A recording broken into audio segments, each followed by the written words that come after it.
నీవే కలుగజేసితివి అనేసి అన్నాడు. నా అంతరింద్రియములను నీవే కలుగజేసినావు. అంతరింద్రియములు అంటే ఏంటి?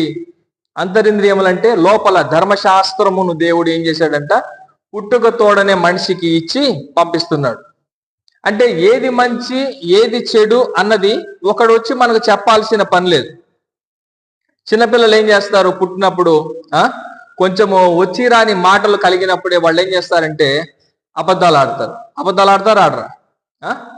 పుట్టిన పిల్లలు ఏదంటే చిన్న చిన్న పొరపాట్లు తప్పులు ఏదో జరిగిపోతాయి, ఏదో అమ్మ కొడతాదనో నాన్న అరుస్తాడనో పిల్లలు ఏం చేస్తారు, అబద్ధాలు ఆడతారు. ఈ అబద్ధాలు ఆడాలన్న సంగతి వాళ్ళకి ఎవరు చెప్పారు? ఎవరు చెప్పారు? వాళ్ళు ఏ స్కూల్లో పోయి నేర్చుకున్నారు వాళ్ళు?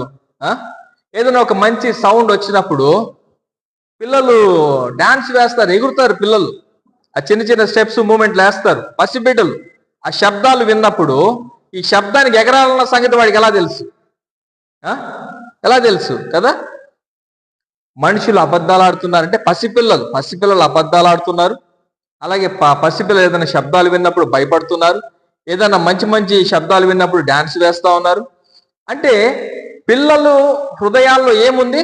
ఆల్రెడీ దేవుడు ఒక ధర్మశాస్త్రాన్ని ఏం చేశాడంట, పెట్టేశాడంట. మనిషి పోయి ఇంకొక మనిషికి నేర్పించాల్సిన అవసరము లేదు. అందుకే అంతరింద్రియములను కలుగజేసిన వాడెవడు, హృదయమునకు తెలివినిచ్చిన వాడెవడు? యెహోవానైన నేనే కదా అని అంటున్నాడు ఆయన. నేను ఇచ్చాను వాళ్ళకి తెలివి, నేను ఇచ్చాను వారి జ్ఞానం, నేను వారి హృదయాల్లో ధర్మశాస్త్రాన్ని పెట్టాను. ఏది తప్పో ఏది తప్పు కాదో ఆల్రెడీ పిల్లలకు నేనేం చేశాను, వాళ్ళ హృదయాలలో పెట్టేశాను. చిన్న చిన్న పిల్లలు ఏం చేస్తారంటే చిలిపి పనులు చేస్తారు. చిలిపి పనులు చేసి